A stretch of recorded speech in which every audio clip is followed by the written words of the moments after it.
It's my birthday. Well, no, not really. It's not my birthday. It's Coast to Coast Pinball's birthday. I didn't even know. Somebody had to message me on Facebook, tell me that 1 year ago tonight, this madness went live. And I'm celebrating in Atlanta, of all places. We're here at the Southern Fried Game Room Expo, night one. It's Coast to Coast Pinball. Let's go.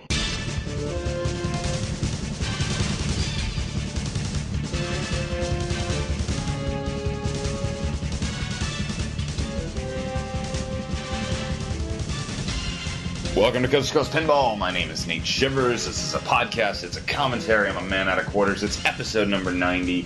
This thing is 1 year old. I'm excited. I'm in Atlanta. I am exhausted, but that's okay. Had a great day. Got to Atlanta for the Southern Fried Game Room Expo, and we're here at the Marriott Century Center or something or other, hotel and convention center, and I had a blast tonight. Patrick and Preston of the Game Room Junkies have put together quite the festivities here, along with help from their team, which includes Joel and Dana Reeves, who've been on the show, which seems like just yesterday they came on the show to tell us about the show that was coming up in the summertime in Atlanta, and now it's the summertime and we're in Atlanta, and I'm upstairs above it all. We're having right now is the VIP party. I think it's just winding down as I start recording. I had to get up here and start recording. We're 1 year old, 90 episodes, 1 year, coming to you not live from Atlanta, Georgia. How y'all doing? So, I got here around 5-ish, checked into my room and just went downstairs, and I met Dana Reeves, who showed me around, introduced me to Joel, introduced me to their son, showed me the game rooms. It's an interesting expo, and when I met Preston, like, you know, we exchanged pleasantries. Oh, good to meet you. Thanks for coming. Glad to be here. Or thanks for having me. Yada, yada, yada. And then he just looks at me really directly and says, "So what do you think?" And I felt almost uncomfortable because I hadn't really been in it long enough to think anything. And I just told him it looked great because it looked great. But now I've been in it for a bunch of hours, and I've been playing pinball, been meeting people, been meeting some listeners of the show, which is always very exciting. I'm sorry I'm so freaking awkward when you ask me if I'm Nate and you say you like the show, and I just go, "Oh, thanks." I don't know how to react to that still. I'm good when there's a microphone on, and in the elevator, I'm just okay. But thank you. It's really fun meeting people who listen to the show. It's what makes this all worth it. So what I would say if Preston were to knock on my door right now and say, "Hey, Nate, what do you think?" I'd say, "Get away from me. It's midnight, dude." No, I'm just kidding. I would tell him that they've got the vibe down. They've got the vibe down. So this year, I went to Texas. Texas has the big down. They say everything's bigger in Texas. It's so freaking true. That Texas pinball show is just huge. It's big, it's open, it's comfortable. They've got that going for them in Texas. The most games, you just cannot get bored in Texas. Very cool. Let's see. I've been to, where did I go this year? And the Midwest Gaming Classic. And the Midwest Gaming Classic is sort of frenzy. It's like packed in this hotel. Just so much stuff. Pinball is not the focal point. It's one of the focal points. There's so much going on. This huge giant tent with vendors. Also, you can't get bored. It's just crazy. Seattle, the Northwest Pinball and Arcade Show. Seattle didn't have the vibe. And I'm not down on that show at all because it was still a very well put together show.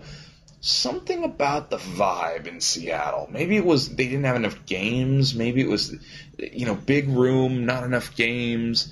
The tournament certainly had the vibe at the show. I got the feeling. But the actual show itself, also, the speakers in Seattle were like downstairs and in a whole other area away from everything. And I would have loved to seen everything just really close. So, what I can tell you from day one of the Southern Fried Game Room Expo, the very first Southern Fried Game Room Expo, is they've got the vibe. Attendance looked pretty good tonight. There was quite a few people here.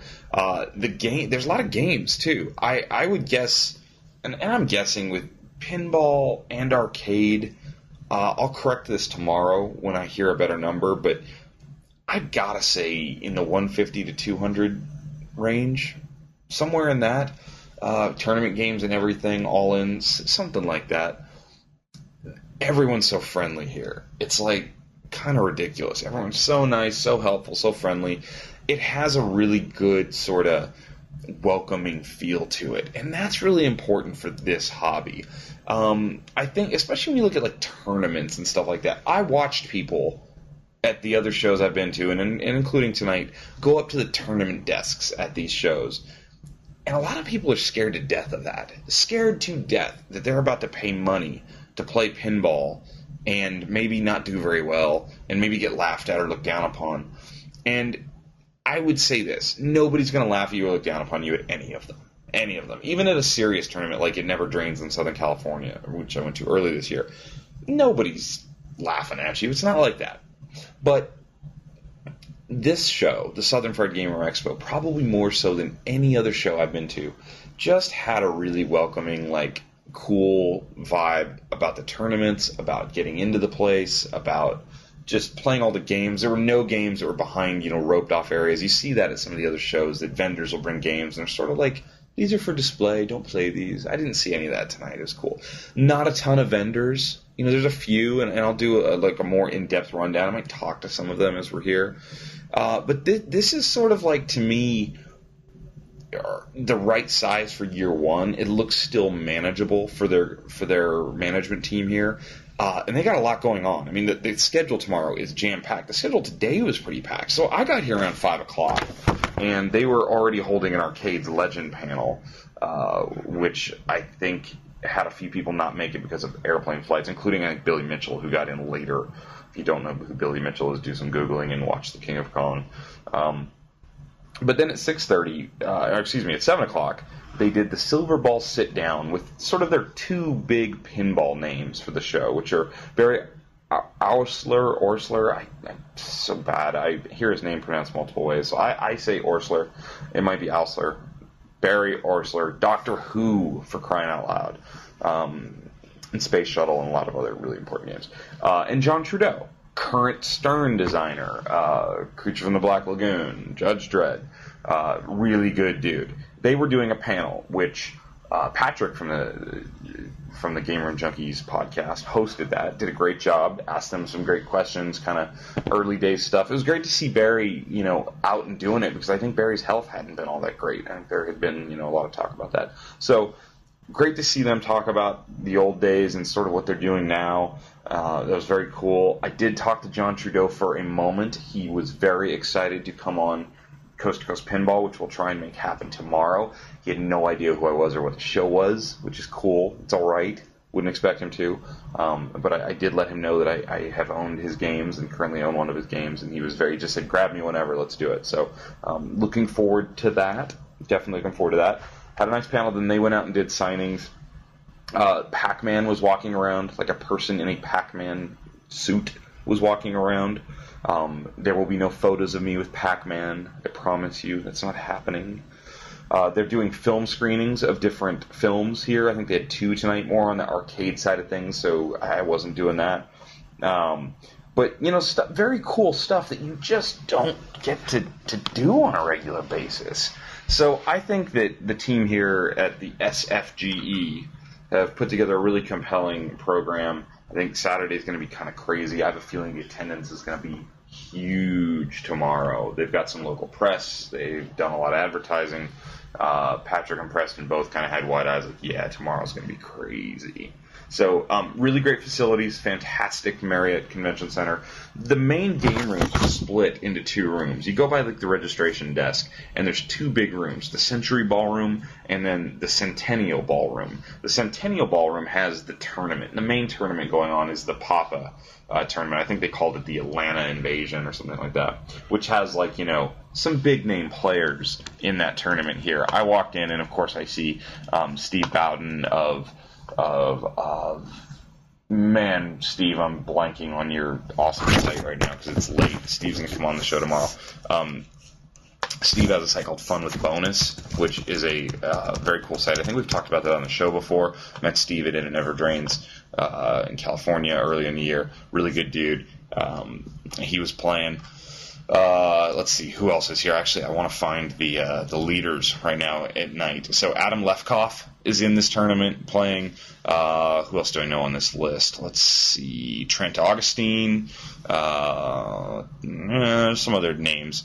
Some Joshua Henderson. So some of these guys are really good. Joshua Henderson is actually leading at the end of night one on the Modern Games, the main standings A division. He has the number one scores on multiple games. And he has number one scores on a couple different games, and the number two scores on two games. So number two on Metallica, number two on Iron Man, number one on Dirty Harry, and number one on The Shadow, and then number 12 on Mustang. So they had those games like really going fast. Steve actually joked to me. He said they were looking. One of the games is sort of a game you would not expect to see, I think, at a tournament. It was World Challenge Soccer. Old Gottlieb game, and Steve actually has the best score on that right now, and he said to me, he goes, we're all trying to figure out the exploit on this game, and we're calling up people who know about this game. So these guys take this really serious. The main Modern tournament runs both days. Qualifying runs Friday and Saturday, and then the finals are Sunday. I'm leaving Sunday morning. I have work to do, but the Classics tournament is classics like EM and early solid state games.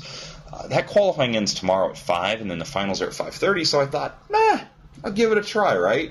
Some of those same players are on the leaderboard here.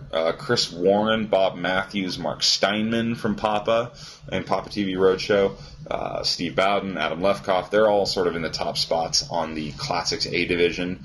And at one point this evening, if you followed my Twitter or my Facebook feed, you would note that yours truly, Nate Shivers, that's me, this guy, Mr. I don't know a whole lot about EMs and classic games, was leading the B division of the Classics. So remember, the way they do this is they take in the Classics, they take the top four scores, average those together, your top four scores on four different games, and average them together. And the top 16 players are in the A division and can qualify for the A division finals. 17 through 24 will qualify for the B division finals. I want no part of the A division.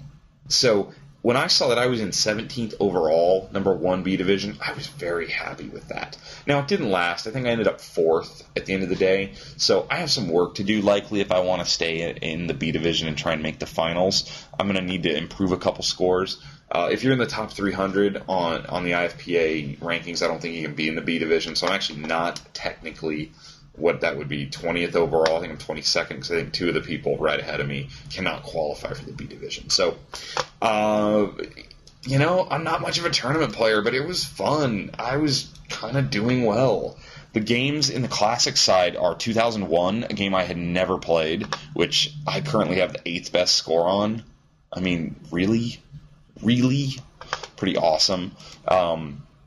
Abracadabra, a game I had played maybe once, maybe one time. I have the 19th best score on that, so there's definitely some room for improvement. And it drives you nuts when you look at these standings. I have 64,710 is my score there, and Anthony Dixon, right ahead of me, Tony, just kidding, I don't know this person at all, is 64,970, so he's 260 points ahead of me, which is like literally one pop bumper hit that I probably could have gotten. So that drives you a little insane. I could have been up one more spot there. Embryon, I don't believe I have a good score in Embryon. That was a weak game. Yeah, I'm the 27th highest score in Embryon, but a lot of the people right ahead of me were not very far ahead of me, and I only played it once, I think, so I can improve there. Genie, which is a game I've never been very good at. I'm sort of middle of the road, 16th. On Genie, a game, big wide-bodied game with like an upper left area with a whole new set of flippers and drop targets and 3 flippers down low and just out lanes that confuse my head. But beautiful game. I mean, it's a very cool game, but a hard game. Target Alpha, I had never played a Target Alpha. Target Alpha at this show has the tightest tilt I have ever seen on a game. I have the 19th highest score in there, and that's one where everyone's kind of crammed in there. Like, people will be moving up on that game a bunch tomorrow. So I'm going to have to play Target Alpha again tomorrow. But I tilted a ball off on that one just by, nudging ever so slightly. So And then, I know this is probably thrilling to you listen to all this. And then Time Fantasy. That's a hard game. That's sort of an early solid-state game with lots going on. I have the 21st best score on that, so I could probably do some improving there. We'll look at it tomorrow. I was really happy with the way I played. I was very happy. 2001 and Abracadabra both are like wedge head type games. I think they're both wedge heads. If I'm wrong, sorry, Mr. EM. I apologize. But one of them has the little small flippers, and then one of them has regular size flippers. And they're both the sort of game where if you tilt on any of your 5 balls, you're done. Game over. And on my second ball, where I had a really good score going on 2001, I tilted, and that sucked. So I replayed and got a better score. But anyway, that's me playing tournament pinball. Look at me. Gonna go take it down tomorrow. So if I make the finals, that'll be absolutely hilarious. And B Division, we're talking. B Division. Let's keep that very clear. So, pinball. Like, what was there, right? What was going on pinball-wise at the Southern Fried Game Room Expo? There were some arcade games. I ignored them. Some of them looked familiar to me. Some of them had names I have heard before. Don't care. Not my scene. Sorry. There's other podcasts that do that. We're going to talk about the pinball games. So, games I had never played. I was so excited. This gentleman, and I don't know his name. I think his name's David. But a listener of the show, another David actually, was telling me via email that, hey, guess what? So-and-so from his neck of the woods up in the Southern Virginia, Northern... I'm doing the editing of the show, and the audio quality is driving me nuts. Sorry. Back to where we were.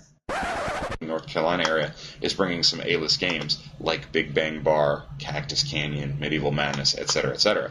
So I finally got to play Big Bang Bar tonight. I played it like 6 times. Mixed bag. And maybe I will take some notes and do like an in-depth on Big Bang Bar at some point.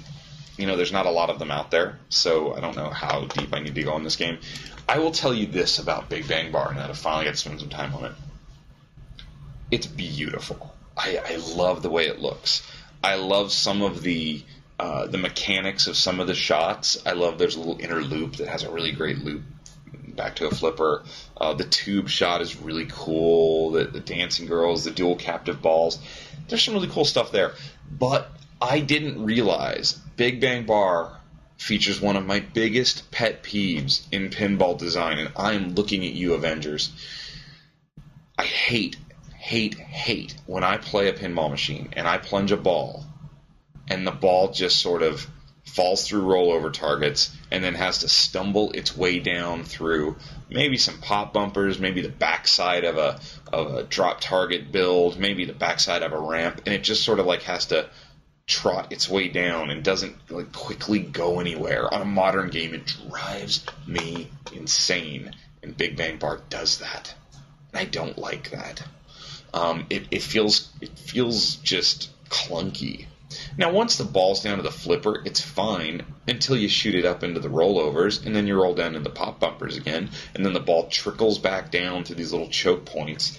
I don't like that. It's one of my problems with Avengers. There's been lots of other games like that. I don't care for that. It drives me insane. And I was just sort of shocked Big Bang Bar had that going on. I would much prefer to play Cactus Canyon than Big Bang Bar. I would and I'm talking in super wide generalities. If somebody had a Big Bang Bar for $5,000, would I buy it? Yeah, I'd buy it because it's beautiful, it's awesome, it's unique, it's rare, whatever. It's still fun. I actually hit the replay score on it my first game ever, which probably means the game's sort of easy. I scored like 70 million on my first game, or the replay score is set really low. Ding, ding, ding. But yeah, it's cool looking. Is it mind-blowing? No, it's not. And I've never played Kingpin either, and a lot of people who've played both are quick to say that they think Kingpin is more fun and a better game. That could very well be true.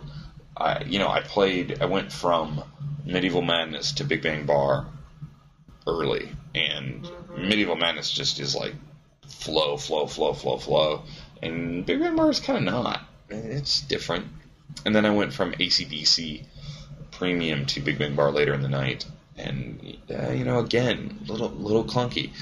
I really appreciate the guy who brought these games out. Just such cool pieces of pinball history. So loved that. Loved the Cactus Canyon. I played Marco has a booth here. Marco brought I should have taken some photos so I can remember all this. Marco brought a Mustang Pro, an Avengers, I believe that was an LE, a Transformers combo, LE Premium, whatever they called that, and a Metallica Pro and an AC/DC Premium, I want to say, I think. So I played most of those games, and, I have a soft spot in my heart for Transformers.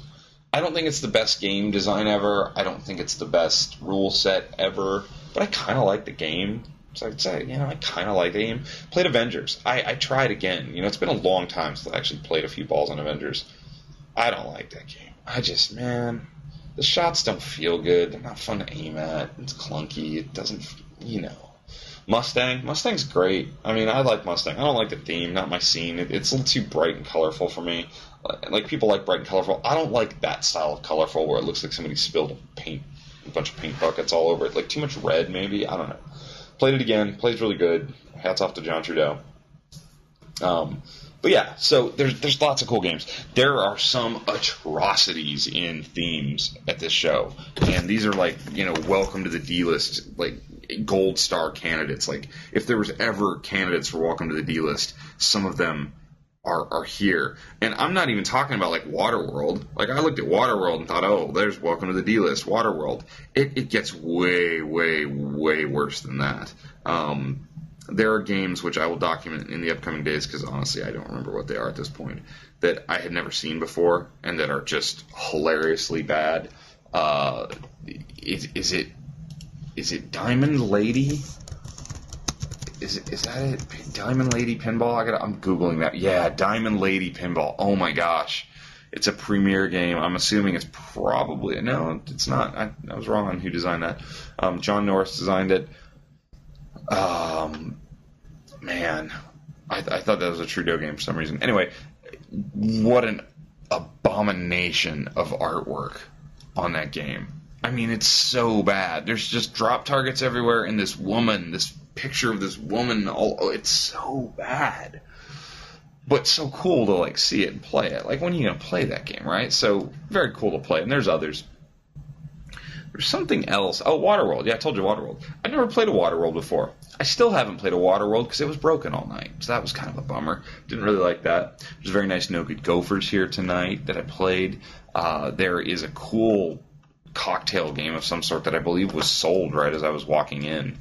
So that was kind of interesting. I was thinking, hey, I'm going to play this cool cocktail game, but I think somebody bought it.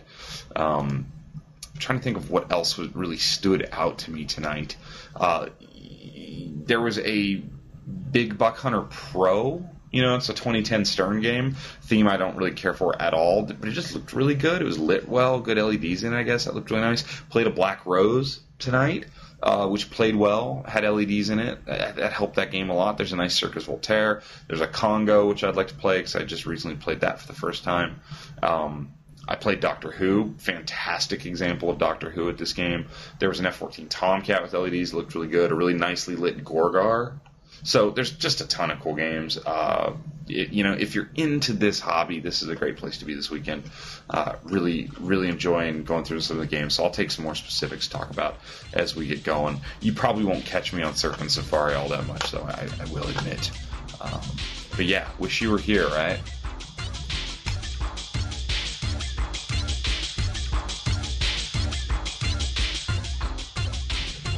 A few things of note from just the general news and kind of what's going on. I had a lot of emails that I wanted to sort of address all in one fell swoop here on episode 90 of Coast to Coast Pinball. Everyone wants to know what the next Stern title is. I think we all know by now it's John Borg's next game. We've known that for a while. The theme has been debated. I've made my guesses here and there. With 98% certainty, I can tell you that the game is The Walking Dead. I only say 98% because you just never know who's messing with you.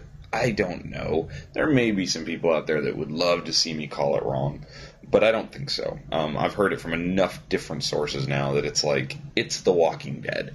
I think that's probably a good move for them. It's a title that is modern and hip and appealing to that customer that wants something more adult themed or horror.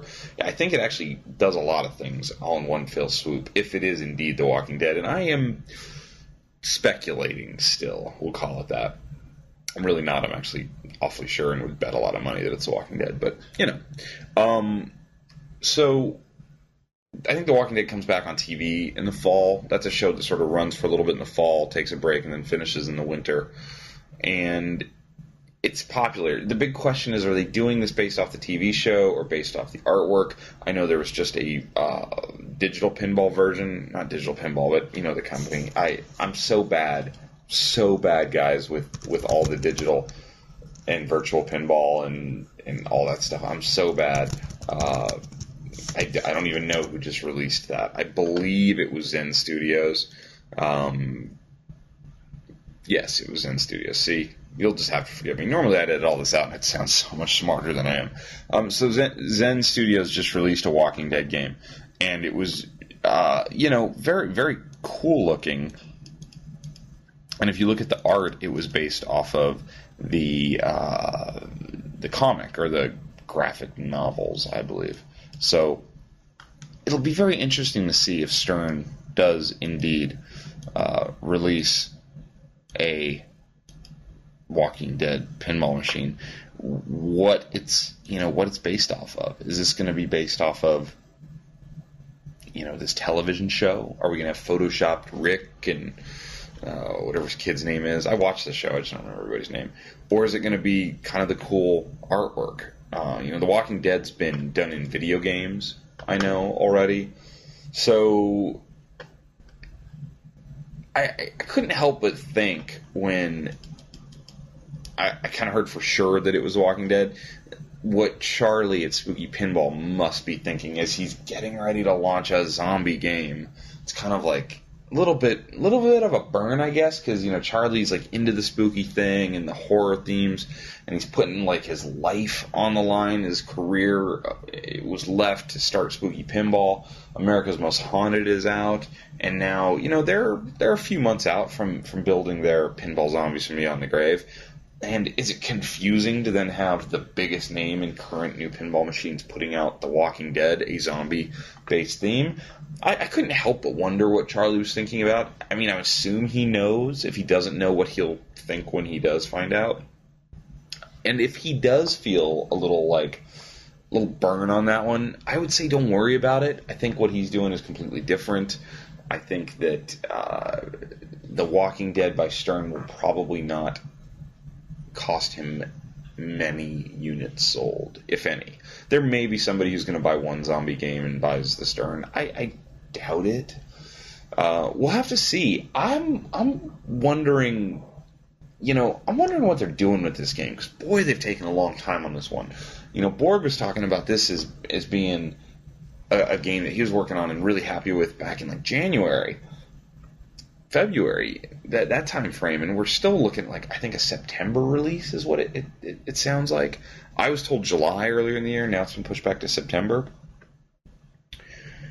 One thing that I noticed John Trudeau said in an interview recently about Mustang is how happy he was that they've gone back to sort of a team build at Stern, which is more like the Williams way. Is like you'd get assigned, a designer, a code programmer, and maybe an artist, and you sort of build the game as a team, and not just everybody sort of working on everything. And that they're getting a longer time to build the games. And so I guess that's the Borg thing. Are we going to see some sort of new LCD screen? I would have thought, a year ago, I would have said, yeah, whatever game they're releasing in September of 2014 will probably have a screen by that point. I kind of don't think so now, because they did the redesign of the back box with the new sort of slant angles and stuff that, even this build of Iron Man they're going to do is not going to be an exact replica of their original Iron Man build. It's going to be in the new cabinet with the new back box, I feel like we may see quite a few more games like that before the LCD screen, unless they're going to go to a small LCD screen that fits in that area below the translate on the new cabinet. I don't know. I'm a little confused on this one. Does this affect Spooky Pinball? What do you think? Somebody tell me. You tell me, listeners. I'd love to know what you think. I don't think it's going to hurt them. I think Spooky Pinball is in the business to sell, 100 to 200 copies of each game they make. I think they can be very successful doing that. Now, I don't know their business, obviously. I'm just guessing. I'm buying one of their games. I might buy their second game, too. You never know.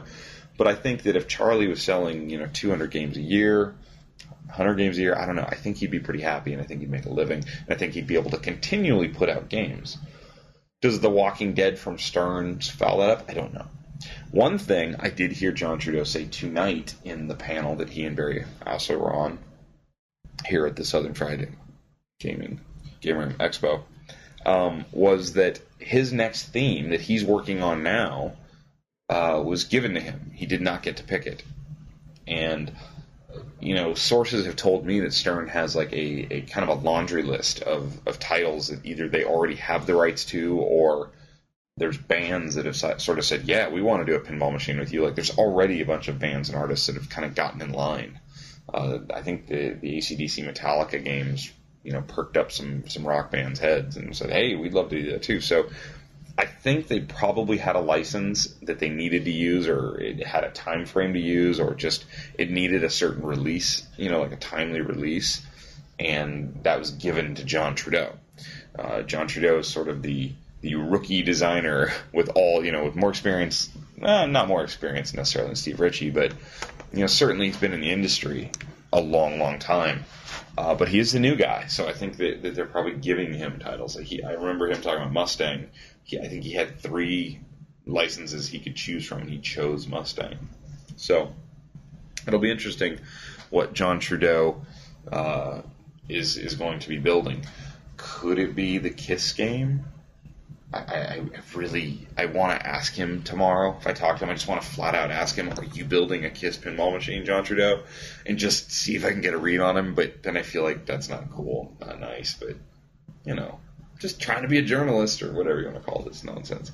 So, anyway, I wanted to address the Walking Dead thing because I had made a cryptic post a while back, and then I popped up on Pinside in a moment. I try not to post in these threads, but in a moment of weakness, people are saying, that there's all these hints and semi-confirmations, and people are saying, what semi-confirmations? Well, I can tell you, if you're questioning where all this is coming from, it's because there's probably about 50 people out there who've talked to 50 other people who've talked to 50 other people who've said, yeah, I heard from somebody at Stern that the next game is The Walking Dead. And that's sort of the semi-confirmation that I think a lot of people are talking about. A lot going on right now. A lot going on right now with Medieval Madness remakes getting closer, with Stern rerunning Iron Man, with a new game coming from John Borg. There's so much happening. It's pretty cool. I think the next question that if you wanted to start drilling down into like what's going on in pinball is, so Medieval Madness remake is coming, and I think we all know Planetary Pinball is going to do another game after Medieval Madness, right?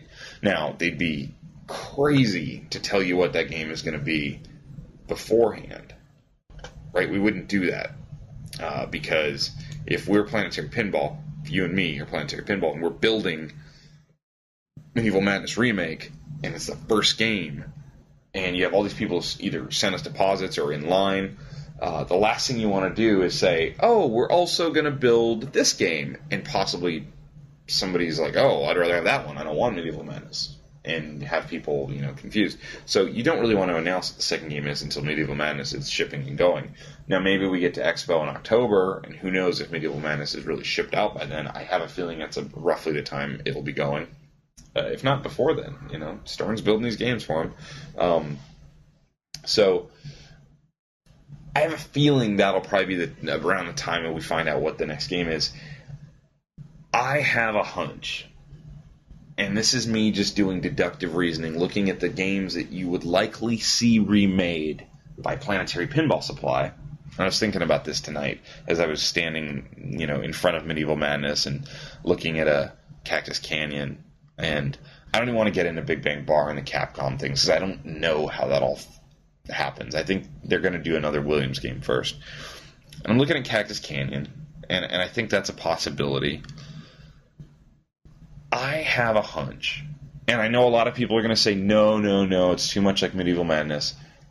I have a hunch the next game is going to be Attack from Mars.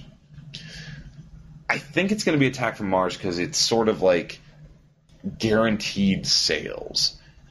Because there are people still paying $8 to $10 grand for Attack from Mars. Attack from Mars is so fun. It's a great game. It's a great theme. I think it would almost be silly not to do Attack from Mars second. Part of it is because it is probably an easier game to make than, say, a Cactus Canyon or a Big Bang Bar or a, I don't know, whatever else. Or like a Circus Voltaire or something crazy like that. I really think that Attack from Mars is sort of the perfect second game. I don't think it'll be a real expensive game to build, and I think it's sort of guaranteed to sell hundreds of games. So that's just my guess. I think we'll probably see Attack from Mars being remade too. I still question these Big Bang Bars all over the internet and whatnot being sold. Who knows? I don't know. Maybe it's just that, people talk about prices going up and down. We do going up, going down. I feel prices have sagged a little bit on certain games. I'm seeing it. We'll address that in upcoming episodes. But I really believe that. So anyway, wanted to address those because I had a lot of emails on those two specific things. And, I don't know. A lot of it's speculation. Don't take my word for it, unless you like to.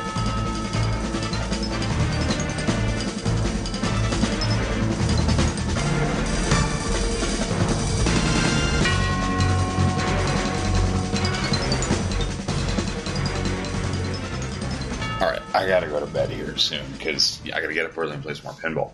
And, however, though, I want to do a little piece of forum static. Forum static. Yeah, this show's all over the place. I'm at a pinball show. It's our first birthday. Now we're doing forum static at the end of the show. It's usually at the front of the show. I don't know what to tell you, man. Had a lot of caffeine to keep this boy up so I could do this show. If you've been reading the Pinside forums, donate. Donate to Pinside. Yes, that's my little plug for Pinside. I donate occasionally.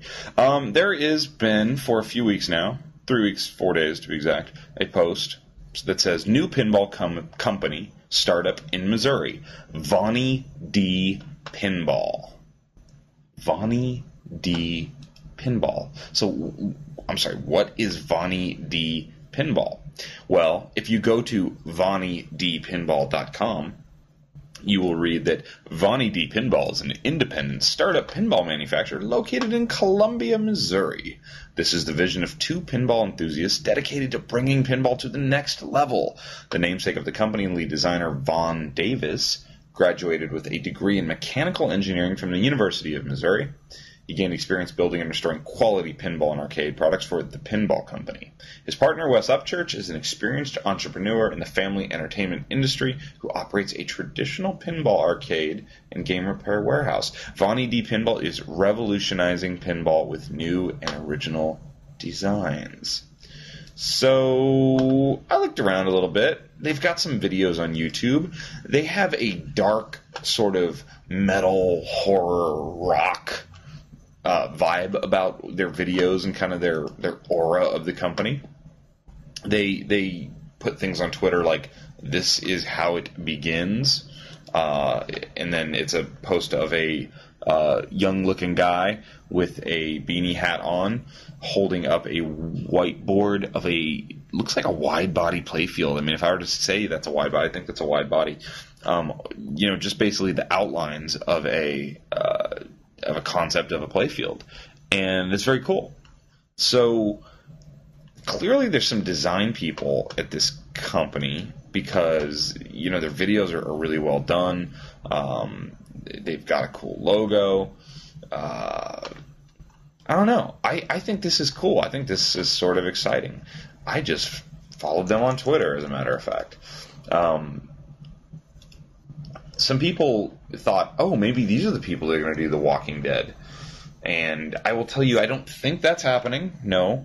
I think from what I can tell reading through what they've typed, which isn't very much, and sort of looking at their videos, I'm going to call this as original theme. I think these guys have some creativity. I think they have some ideas, and I would be shocked if they had gone out and licensed something. I think this is going to be an original theme.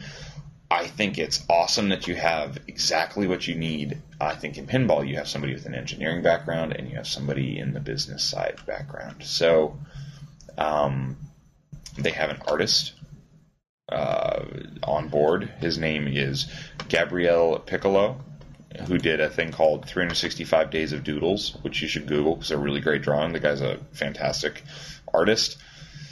Other than that, I don't know what exactly this is all about, other than I'm excited. More. I like more, and I know that we have a lot of things in process right now with not a lot of games shipping.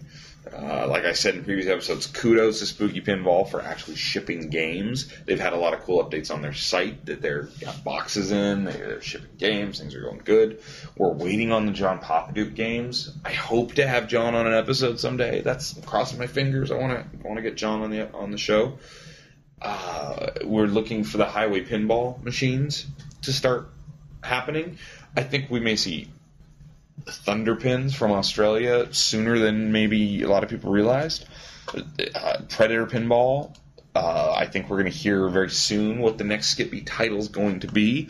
So there's a lot of stuff going on. So to throw another one onto the pile, I'm probably missing some. I've been emailing back and forth with Jerry from Multimorphic. They've got their games going. I'm going to have Jerry on the show very soon. We're going to talk Multimorphic and the P-Rock. A lot going on. So, a year into my podcast to, see that even more is coming and there's somebody else excited about pinball, it's why I'm here. It's why we do this show. It's why people are finding me in the hallway and saying that they listen to 30 shows in a weekend, which is insane. I think pinball's growing. I think there's a resurgence. Game prices may drop a little bit, which is counterintuitive. I think a lot of people see it as, it's so simple. Pinball's more popular. Games are more expensive. Well, here's the catch-22. Stern's got a lot of new games they're selling, and they're good, and people are buying them. And there's a limit on how much room people have in their households and maybe how much money they have to spend on pinball. And so I think you're actually going to see prices on older games go down in some regards. Now, there's always going to be the exceptions. I wouldn't really count on games like Circus Voltaire or games that are not in a super danger of being remade, or even original Medieval Madnesses. Those aren't going to be $5,000 by Christmas, folks. It's just not happening. So, but you look at my $1,500 Tales from the Crypt, stuff like that's going to happen. There's been some other good deals lately too. So, Vonnie D Pinball, whoever you are, if you're listening, I'd love to talk to you. I think they have a countdown on their site. Let's find the Vonnie D Pinball site. Vonnie D Pinball, coming soon. 5 days, 2 hours, 11 minutes, and wait for it, 2 seconds. So check out that. Watch that on Pinside. By this time next week, we will know a little bit more. I'm going to get going. I have the audio from the Orsler Trudeau talk panel tonight. I was going to splice some of that into the show, but I'm going to ask the guys from the Game Room Junkies first before I do any of that. I don't want to use their footage from their talk if they're going to do that. So we'll see what they say. It was fun. I don't know how great my audio is. I think they have really good audio of it, so I'm going to probably leave that up to them. But had a great time. Looking forward to talking to those guys some more tomorrow. Thank you guys for listening. It's been a fantastic year. 90 episodes in 1 year. That's not so bad. I know they've been a little more spread out lately, but it's just the ebbs and flows of all of this. I'm still energized as ever. Looking forward to meeting more of you at the shows coming up. Definitely going to Expo this year. Probably going to California Extreme. Looks like that's going to happen. And then maybe Papa. I think I'm going to try and go to Papa. That's the other thing. So that's kind of what I got cooking. Day 2 of the Southern Fried Gamer Expo will be tomorrow. Can't wait. If I don't talk to you tomorrow night, we'll talk to you on Sunday night. Thanks for listening. This has been Coast to Coast Pinball, episode number 90. Take care. just a quick rant about a few things. It's really humid in Atlanta. I don't like humid. It's hot, sticky, and humid and gross. And as such, even at 12:51 a.m., I've got my air conditioner cranked. And you probably heard it throughout this whole episode. This cranked air conditioner. Sorry, it had to happen. There's also an echo in this hotel room because it's a rectangular boxed room. So if the sound quality was a little off for episode 90, my bad. Blame Atlanta. Take care.